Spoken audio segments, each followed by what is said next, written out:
तो इमरान खान की कैद को 3 साल मुकम्मल हो जाएंगे।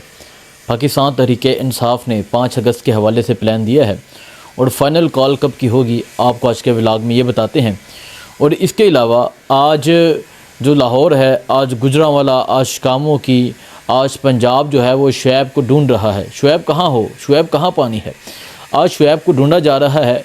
अंडर पासिस फुल हो चुके हैं, पानी निकालने का कोई इंतज़ाम नहीं है और फिर ये कहते हैं कि हमने पेरिस बना दिया। इस पे बात करते हैं। और साथ ही में जो इंडिया जंतर मंतर में प्रोटेस्ट जारी है, देखें ये प्रोटेस्ट जो है ये जेन ज़ी निकली है।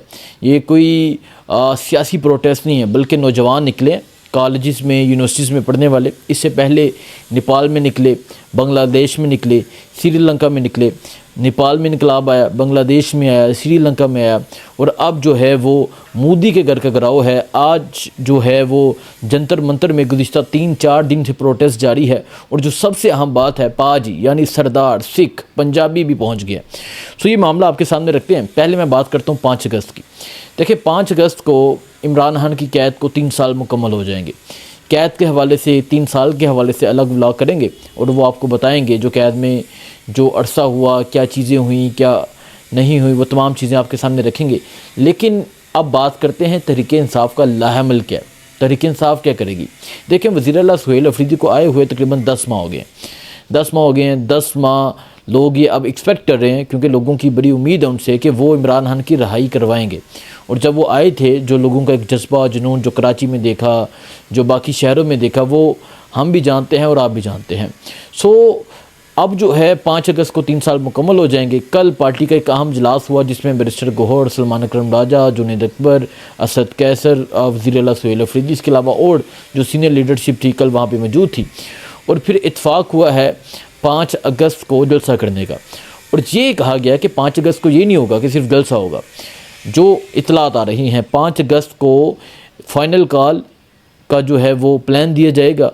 5 अगस्त को अगला इमरान खान की रहाई के हवाले से लाएमल दिया जाएगा। अब मज़ीद इंतज़ार नहीं किया जाएगा, ये कहा जा रहा है। और देखें जी 5 अगस्त आप जलसा कर लेंगे। जलसे वाले दिन जो है खैबर पख्तूनख्वा से लोग आ जाएंगे। जलसे वाले दिन जो है पंजाब से भी लोग आ जाएंगे। लेकिन मैंने कल एक सवाल उठाया और मेरा सवाल मैं समझता हूँ बड़ा जेन्युइन है। सवाल ये है कि वो लोग जिन्होंने इमरान खान के नाम पे वोट लिया, चाहे वो मेंबर कौमी असम्बली हों, चाहे वो मेंबर सूबाई असम्बली हों, चाहे वो मेंबर खैबर पख्तूनख्वा असम्बली हों, कौन क्या किरदार अदा कर रहा है। हम बात करें ना, मिसाल आप सुन रहे हैं, अगर गुजरात के कोई लोग सुन रहे हैं तो मुझे बताएं गुजरात में कौन एक्टिव है। अगर कोई गुजरांवाला के सुन रहे हैं तो मुझे बताएं गुजरांवाला में कौन एक्टिव है। मुझे बताएं अगर लाहौर के सुन रहे हैं, लाहौर में बताएं कौन एक्टिव है। क्या खुसर साहब एक्टिव हैं, क्या सलमान अकरम राजा एक्टिव हैं, क्या वहाँ इतने उम्मीदवार हैं, यकीन करके कौन एक्टिव है मुझे बताया जाए। सो मामला ये है कि इन लोगों ने इमरान खान के नाम पे वोट तो ले लिया, ये लोग मेंबर्स बन गए, लेकिन इनका किरदार क्या है। इन्हें कोई पूछने वाला नहीं है, इन्हें कोई शोकास देने वाला नहीं है, कोई अकाउंटेबिलिटी नहीं है। एक जो है 5, 6, 7, 8, 10 लोगों को लाएंगे, टिकटॉक बनाएंगे, चले जाएंगे। और कुछ तो ऐसे हैं जो हमेशा सिरे से गायब है। मैंने जिस तरह अमीर सुल्तान है, महबूब सुल्तान है, रियाज फ़तेहान है, इस तरह बहुत से नाम हैं जो सिरे से गायब हैं, जो कभी कहीं किसी एक्टिव में कोई भी एक्टिविटी हो ना उसमें नज़र नहीं आते, जो मुकम्मल तौर पे गायब है। ठीक है। और अगर कुछ ऐसे हैं जो 5-6 लोगों को लेकर आएंगे, टिकटॉक बनाएंगे, या फिर वो एक पराडो में बैठ कर आएंगे, आगे उतरेंगे, लोगों के साथ शामिल हो जाएंगे, टिकटॉक बनाएंगे, चले जाएंगे। और ये लाखों, एक बंदे ने लाखों वोट लिए हैं। मतलब ये कोई इक़दामात नहीं करते, कोई अमली तौर पे कुछ नहीं करते। इनसे कोई सवाल होगा या सिर्फ खैबर पख्तूनख्वा के जो लोग हैं वो बाहर निकलेंगे। पार्टी को इस हवाले से हिकमत अमली बनानी चाहिए। सो ये तो हो गया जो पार्टी को करना चाहिए, जो मैं समझता हूँ। अब बात करते हैं 5 अगस्त की। 5 अगस्त अनाउंस किया गया है, जो स्टेडियम है इमरान खान क्रिकेट स्टेडियम, वहाँ जलसा अनाउंस किया गया है कि वहाँ जलसा होगा। और खैबर पख्तूनख्वा से, पंजाब से लोग वहाँ पहुँचेंगे और वहाँ अगला जो फाइनल कॉल के हवाले से जो लाहेमल है वो दे दिया जाएगा। और अगर तो वहाँ स्ट्रेंथ अच्छी होगी और फाइनल कॉल का प्लान दे दिया गया और उस पर प्रॉपर एक हिकमत अमली बनाएगी, प्रॉपर उसमें एक, जिस तरह देखें ना कश्मीर में एहतजाज जारी है, एक प्रॉपर प्लानिंग के साथ, एक बंदे पे डिपेंड नहीं है, 1 है 2 है, सरदार अमान है, हाजा महरान है, सरदार उमर नज़ीर है। अब शौकत नवाज़ मीर अरेस्ट हो गए तो ये प्रोटेस्ट नहीं रुका। तो ऐसा नहीं होना चाहिए कि अगर एक बंदा अरेस्ट हो गया या एक बंदा 12 ज़िले क्रॉस कर गया तो प्रोटेस्ट रुक जाए। होना ऐसा चाहिए कि अगर एक बंदा गायब हो गया, एक बंदा या गायब हो गया या अरेस्ट हो गया तो प्रोटेस्ट जारी रहना चाहिए। सो क्या होता है ये देखते हैं, और 5 अगस्त को कितने लोग उस सिलसिले में शिरकत करते हैं ये भी पता चलेगा। और फाइनल कॉल कब की दी जाती है, फाइनल कॉल क्या इस्लामाबाद लॉन्ग मार्च होगा, क्या खैबर पख्तूनख्वा बंद किया जाएगा, ये अहम है। सो ये तो हो गया तहरीक इंसाफ का अगला प्लान। अब दूसरी जो बात है वो मैं बात करता हूँ। देखें जी, ये सिर्फ तहरीक इंसाफ का प्लान नहीं है। मैं अगर कहूँ पेट्रोल और डीज़ल की कीमत में गुज़िश्ता 3 दिन में 55 रुपये इजाफ़ा हुआ है। पहले होता ये था कि इकट्ठा इजाफ़ा करते थे, अब जो है ये आहिस्ता आहिस्ता आवाम को टीका लगा रहे हैं। एक टीका लाया, दूसरा टीका लाया, तीसरा टीका लाया, और अवाम को महसूस भी नहीं हो रहा। बस सब तो ज़्यादा अफसोस मैंने किस चीज़ है कि अवाम महसूस नहीं कर रही यार, मतलब तो ठोकी जा रहे हैं, टीके लाई जा रहे हैं, तुम महसूस नहीं कर रहे।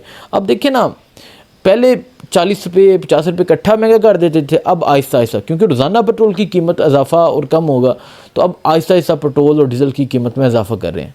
और इसका नुकसान क्या होगा, चीज़ें महंगी हो जाएंगी, गरीब पहले बदहाल है, गरीब के पास पहले कुछ नहीं है, रोज़गार के मेहनत कश के पास रोज़गार नहीं है, कारोबारी इंसान के पास कारोबार नहीं है, नौजवान के पास कोई मुस्तकबिल नहीं है। तो इस तरह ये अवाम को पीस रहे हैं, और अवाम जो है वो खामोश तमाशाई बनी है। देखें ना, नेपाल को देखें, बांग्लादेश को देखें, श्रीलंका को देखें, और आज इंडिया में देखें, जेनज़ी देखें किस तरह निकली है, लाखों हज़ारों की तादाद में निकले हैं। सो ये मामलात हैं जी।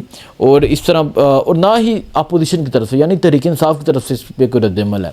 आप मुझे बता दें, कोई इतना डीज़ल महंगा हो गया, इमरान खान के दौर में 2 रुपये 3 रुपये महंगा होता था तो ये शोर मचा देते थे अपोजिशन वाले, ठीक है, ये लॉन्ग मार्च किए, उन्होंने पता नहीं क्या कुछ ड्रामे किए हैं।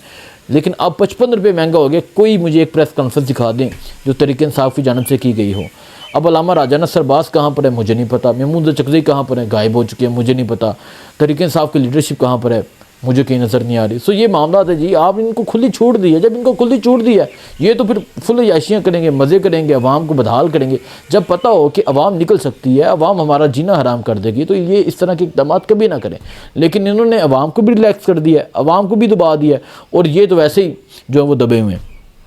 सो तो ये मामला हो गया पेट्रोल डीजल हवाला से।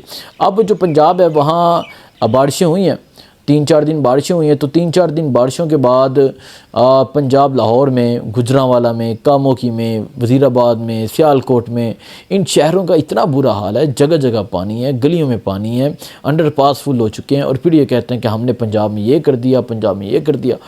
2 दिन बारिश हो जाए ना, इनकी कारकर्दगी जो है वो सामने आ जाती है। इनके जो जैली ठेके हैं वो सामने आ जाते हैं, सड़कें बह जाती हैं, ठीक है, वो जो है पुल बह जाते हैं। तो ये मामला हैं जी। और आज मैं शुएब को ढूंढ रहा हूँ, शुएब पता नहीं किधर गायब है। और शुएब साहब कितने हो, आओ ना सामने, मरीम तो लभ रही है, फ़ोन कितने हो, उसे देखो की हाल है, कितना बुरा हाल है। सो ये मामला हैं जी। अब बात करते हो इंडिया के प्रोटेस्ट की। देखें जी, पाकिस्तान में भी जो मैंने बातें की है प्रोटेस्ट के हवाले से ही हैं, लेकिन अब इंडिया में जो जेन ज़ी का जो प्रोटेस्ट है वो जारी है। और पहले दिन हमने देखा कि पुलिस ने सही तशद्दुद किया, मारा पीटा।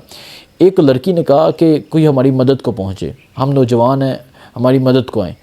फिर क्यों है, फिर पंजाबी आ गए, और पंजाबी आ गए, ये बड़ी एक फेमस लाइन है, पाजी आ गए, हाथों में तलवारें, डंडे। और फिर पुलिस की जो दुर्गत बनाई उन्होंने, मिलिट्री की जो दुर्गत बनाई, वो तमाम मामला सामने। लेकिन एक चीज़, वहाँ गोली नहीं चली, वहाँ किसी के माथे पे गोली नहीं मारी गई, किसी के सीने में गोली नहीं मारी गई।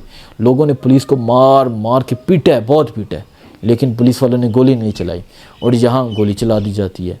सो ये सोचना होगा। देखें, एहतजाज हर मुल्क में होते हैं, गोली नहीं चलाई जाती। यहाँ आप अपने नहाते लोगों को गोलियाँ चला के मार देते हैं। आप आए सुकून से बैठे हुए। अब जो डी चौक का प्रोटेस्ट था, मैं कितना वो पेशावर से चला, डी चौक तक पहुंचा। कोई एक बैंक दिखा दें जो जला हो, कोई एक चोरी दिखा दें, कोई एक ऑफिस दिखा दें जो इन्होंने तोड़ा हो, कोई एक बिल्डिंग दिखा दें जिसमें घुसे हो, नहीं, कोई एक पौधा दिखा दें जो इन्होंने गिराया हो। प्रॉपर एक सड़क पे एक तरीके से आ रहे थे, ठीक है, और इन पे गोली चलाई गई। सो ये फ़र्क है इंडिया और पाकिस्तान में। लेकिन वहाँ जिस तरह जनजी निकली है, जिस तरह यूथ निकली है, वो कमाल है। और पाकिस्तान में इंतज़ार किया जा रहा है कि पाकिस्तानी भी जागें, पाकिस्तानी भी महसूस करें जो टीके लगाए जा रहे हैं, जो पाकिस्तानी पे जुल्म किया जा रहा है, इस पर क्या होता है आपको बताएंगे। दुआ में याद रखें। अल्लाह हाफिज़।